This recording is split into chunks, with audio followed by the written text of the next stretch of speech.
Hello dear student, welcome back to my channel. It's me Poonam Aswal. तो आज हम class 10th के एसएसटी हिस्ट्री के क्वेश्चन आंसर करेंगे और चैप्टर का नाम है नेशनलिज्म इन इंडिया, जो कि सेकंड टर्म का सिलेबस है। तो चलिए देखते हैं इसका फर्स्ट क्वेश्चन क्या है। फर्स्ट क्वेश्चन में पूछा गया है, why growth of nationalism in the colonies is linked to an anti colonial movement. तो आंसर क्या है इसका? तो क्वेश्चन का मतलब ये है, उपनिवेशों में राष्ट्रवाद के ग्रोथ की प्रक्रिया उपनिवेशवाद विरोधी आंदोलन से जुड़ी हुई क्यों है, ये बताना है। आंसर है, the sense of being oppressed under colonialism provides a sheer bond that tied many different groups together. People began discovering their unity in the process of their struggle with colonialism.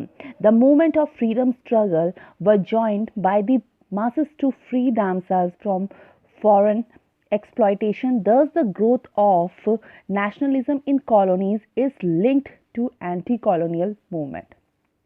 मतलब ये है कि जैसे अत्याचार करना, दमन करना, ये सारे जो थे इनके विभिन्न समूहों को एक दूसरे से बांध दिया गया। जो औपनिवेशिक शासकों के खिलाफ संघर्ष के दौरान लोग आपसी एकता को पहचानने लगे कि हमें क्या करना है, हम सबको आपस में मिलके रहना है। खुद को जो विदेशी शोषण हो रहा था उससे हमें अपने आप को क्या करना है, फ्री करना है। और हमें स्वतंत्रता संग्राम में जनता को बड़े स्तर पर शामिल होना ही पड़ेगा। इस प्रकार उपनिवेशों में राष्ट्रवाद के उदय की प्रक्रिया उपनिवेशवादी विरोधी आंदोलन से जुड़ी हुई थी। चलिए इसका फर्स्ट क्वेश्चन का बी क्वेश्चन देखते हैं। बी क्वेश्चन में पूछा गया है, how the first world war help in the growth of the national movement in India. जो पहले फर्स्ट वर्ल्ड वॉर में यानी प्रथम विश्व युद्ध में भारत में जो राष्ट्रीय आंदोलन के विकास में किस प्रकार योगदान दिया है वो बताना है। आंसर है, during the first world war to finance that defense expenditure, custom duties were raised and income tax introduced. The forced requirement in rural areas caused widespread anger in 1918 to 1919 and 1920 to 21. Crops failed in many parts of India, which resulted in acute shortage of food. Also, there was an influence epidemic. The hardships of people did not end after the war. Thus, they united leaders to find a new way of struggle. मतलब जब first world war के time यानी प्रथम विश्व युद्ध के time पे जो डिफेंस एक्सपेंडिचर ज़्यादा हुआ, जिसकी भरपाई करने के लिए उन्होंने क्या किया, युद्ध के नाम पर एक शुल्क ले लिया, एक टैक्स बढ़ा दिया गया। किससे? लोगों से। और जो गांव के आदमी थे, जो गांव के किसान थे, उनको सिपाही बनाने लग गए, वो भी ज़बरदस्ती। चाहे कोई गांव का इंसान सिपाही बनना नहीं चाहता है, तभी भी उनको क्या बनाया गया, सिपाही बनाया गया। क्योंकि उस टाइम क्या हो रहा था, फर्स्ट वर्ल्ड वॉर हो रहा था और उनको आदमियों की ज़रूरत थी, सिपाहियों की ज़रूरत थी। जिसके कारण क्या हुआ, जो गांव के लोग थे वो बहुत ज़्यादा क्या हो गए थे, गुस्से में आ गए थे कि उन्हें ज़बरदस्ती क्यों सिपाही बनाया जा रहा है, जो कि वो क्या है, किसान है। 1918, 19 में या 1920 या 21 में देश के बहुत सारे हिस्सों में क्या हो गई, फसल बर्बाद हो गई। क्यों फसल बर्बाद हो गई? क्योंकि जो गांव के आदमी थे उन लोगों को क्या बना दिया गया था, सिपाही बना दिया गया। तो फसल देखेगा कौन? इसीलिए क्या हो गया, 1918 से लेकर 1921 तक के बीच में क्या हो गई, फसलें बर्बाद हो गई। और जब फसलें बर्बाद हो गई तो क्या हुआ, फसलों का अभाव हो गया। और उसी टाइम क्या हुआ, जब फसल का अभाव हो गया और उसी समय क्या हुआ, एक बीमारी और फैल गई, ये मतलब महामारी और फैल गई, एक फ्लू और फैल गया। इस कारण फर्स्ट वर्ल्ड वॉर में भारत में राष्ट्रीय आंदोलन के विकास में ये योगदान दिया था। चलिए अब देखते हैं सी क्वेश्चन। सी क्वेश्चन में पूछा गया है, why Indians were outreach by the Rowland act. India के लोग रॉलैंड एक्ट के खिलाफ क्यों थे, उनको रॉलैंड एक्ट क्यों पसंद नहीं था? तो आंसर है, the Rowlatt Act was hurriedly passed through the Imperial Legislative Council.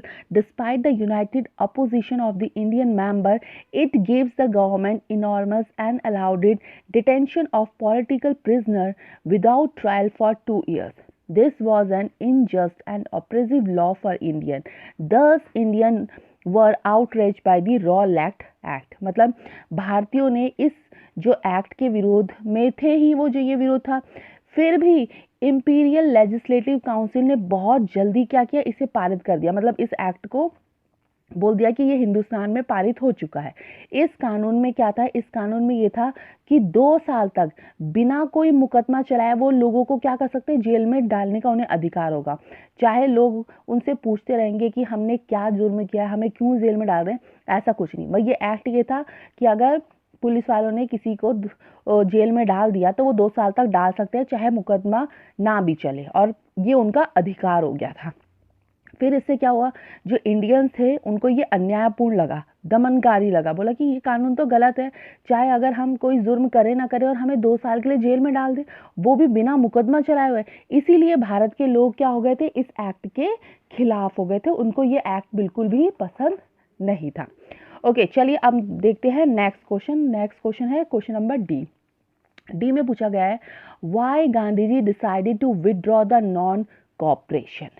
मतलब गांधी जी ने नॉन कॉपरेशन मूवमेंट को क्यों वापस लिया था। नॉन कॉपरेशन मूवमेंट क्या था, चलिए देखते हैं। आंसर है, Gandhi ji felt the movement was turning violent in many places such as Chora Chori incident. He felt that satyagraha is needed to properly train before they would be ready for mass struggle. Thus Gandhi ji decided to withdraw the non-cooperation movement. Mahatma Gandhi ji ने महसूस किया कि चौरी चौरा घटना हुई, कई स्थानों पर आंदोलन हिंसक होता जा रहा था, आंदोलन सही से नहीं हो रहा था, लड़ाई झगड़ा मार काट हो रही थी। तो उन्होंने महसूस किया सामूहिक संघर्षों के लिए तैयार होने से पहले उन्हें सत्याग्रही को एक व्यापक प्रशिक्षण देने की जरूरत है। इसीलिए उन्होंने, गांधी जी ने क्या किया, जो नॉन कॉपरेशन मूवमेंट था यानी असहयोग आंदोलन था, उसको वापस ले लिया। ओके, क्वेश्चन नंबर 2 में पूछा गया है, what is mean by the idea satyagraha. Satyagraha idea का क्या मतलब है, आपको ये बताना है। Satyagraha was a novel method of mass agitation. The idea of satyagraha emphasized the power of truth and the need to search for truth. It suggested that if the cause was true, if the struggle was against injustice, then physical force was not necessary to fight oppressor. A satyagrahi could win the battle through non-violence without seeking vengeance. मतलब सत्याग्रह का मतलब क्या है, सत्याग्रह सत्य की शक्ति पर आग्रह और सत्य की खोज पर जोर दिया जाता है। इसका मतलब है कि अगर आपका उद्देश्य सत्य है, सच्चा है, यदि आपका संघर्ष अन्याय के खिलाफ है, तो आप इनजस्टिस पीपल से भी मुकाबला करने के लिए आपको किसी भी शारीरिक बल की आवश्यकता नहीं है, कि मतलब आपकी बॉडी शॉडी हो, ऐसी कोई आवश्यकता नहीं है। प्रतिशोध की भावना या नॉन वायलेंस का सहारा लिए बिना सत्यवादी केवल अहिंसा के सहारे भी अपने संघर्ष में क्या हो सकता है, सफल हो सकता है। ये है सत्याग्रह का मतलब। Okay, now question number third में पूछा गया है, right a newspaper report on. आपको रिपोर्ट लिखनी है इसके ऊपर। तो फर्स्ट जो पूछा गया है या बोला गया कि रिपोर्ट किसके ऊपर लिखनी है, वो लिखनी है द जलियांवाला बाग, जलियांवाला बाग में लिखनी है। On the 13th April 1990, the infamous Jallianwala Bagh incident took place in the enclosed ground of Jallianwala Bagh. A large crowd gathered in the Jallianwala Bagh. Some people were present to protest against the British government repressive measures, while others were there to attend the annual Baisakhi fair. Being from outside the city, many villagers were unaware of martial law that had been imposed. Suddenly, a British military officer, General Dyer, came back the exit point from the Bagh and opened fire upon the innocent citizen. Hundreds of innocent people, including the women and children, were killed and wounded due to firing by the British soldier. मतलब 13 अप्रैल को जलियांवाला बाग हत्याकांड हुआ था। उस दिन अमृतसर में बहुत सारे गांव वाले हर साल की तरह कहाँ जा रहे थे, बैसाखी के मेले में घूमने के लिए जा रहे थे। जलियांवाला बाग कहाँ गए थे, जलियांवाला बाग मैदान में गए थे। और कुछ लोग क्या कर रहे थे, कुछ लोग सरकार द्वारा जो लागू किया गया कानून था उसका विरोध करने भी गए थे। कहाँ, जलियांवाला बाग। मतलब 2 तरीके के लोग जा रहे थे, एक बैसाखी का मेला देखने जा रहे थे और दूसरा सरकार के खिलाफ विरोध करने जा रहे थे। कहाँ, उस मैदान में, जलियांवाला बाग में। तो ये जो मैदान है ये चारों तरफ से बंद था। शहर से बाहर होने के कारण वहां जुटे हुए लोगों को ये पता नहीं था कि इलाके में मार्शल लॉ लागू किया जा चुका है। जनरल डायर अपने सैनिकों के साथ वहां पहुंचे और जाते ही उसने मैदान से बाहर निकलने के सारे रास्तों को बंद किया और उसके बाद उसने अपने सिपाहियों से कहा कि भीड़ पर अंधाधुंध गोलियां चला दी। कहने के लिए कहा और सिपाहियों ने क्या करा, अंधाधुंध गोलियां चला दी और सैकड़ों लोग मारे गए। बाद में जनरल डायर ने बताया कि वो सत्याग्रह के जहन में दहशत और डर पैदा करने चाहते थे, इसीलिए उन्होंने क्या कर दिया था, बहुत से लोगों को मार दिया और इसमें 100 ऑफ इनोसेंट पीपल भी मरे, जिसमें वीमेन भी थी, चिल्ड्रन भी थे। तो ये था जलियांवाला बाग। चलिए अब बी देखते हैं कि बी में क्या पूछा गया। बी में पूछा गया द साइमन कमीशन। तो साइमन कमीशन के बारे में लिखना है। The Simon Commission was constitute by the Tory government in Britain under the John Simon. The objective of the commission was to look into the functioning of the constitutional system in India and suggest some constitutional changes, but nationalists in India opposed the commission because it had not a single Indian member. Therefore, when the Simon Commission arrived in India in 1928, it was greeted with the slogan "Go back, Simon." All parties, including Congress, did the Muslim League, participate in the demonstration. क्या है, sir John Simon के नेतृत्व में Britain में टोरी सरकार द्वारा Simon commission का गठन किया गया। राष्ट्रवादी आंदोलन के जवाब में गठित किए गए थे। इस आयोग को भारत में संवैधानिक व्यवस्था की कार्यशैली का अध्ययन करना था और उसके बारे में सुझाव भी देने थे। इस आयोग में एक भी भारतीय सदस्य नहीं था, सारे क्या थे, अंग्रेज थे, सारे ही अंग्रेज थे। लेकिन भारत में राष्ट्रवादियों ने आयोग का विरोध किया क्योंकि इसमें एक भी भारतीय सदस्य नहीं था। इसीलिए जब वो 1928 में जब साइमन कमीशन भारत पहुंचा तो उसका स्वागत भारतीयों ने कैसे किया, साइमन कमीशन वापस जाओ के नारे लगाए। चाहे कांग्रेस हो या मुस्लिम लीग हो, सभी पार्टियों ने इस प्रदर्शन में हिस्सा लिया था। किसमें, साइमन कमीशन में। Okay, now question number fourth में पूछा गया है, compare the images of Bharat Mata in this chapter with the image of Germania in chapter. Bharat Mata और जर्मेनिया की हमें क्या करना है, कंपेयर करना है, दोनों को हमें तुलना करना है। तो आंसर क्या है, the image of Germania was the symbol of German nation where the image of Bharat Mata was the symbol of Indian nation. Germania German राष्ट्र का प्रतीक है और जो भारत माता जो है वो भारतीय राष्ट्र का प्रतीक है। Second, both images inspired nationalists who worked very hard to unify their respective countries and to attain a liberal nation.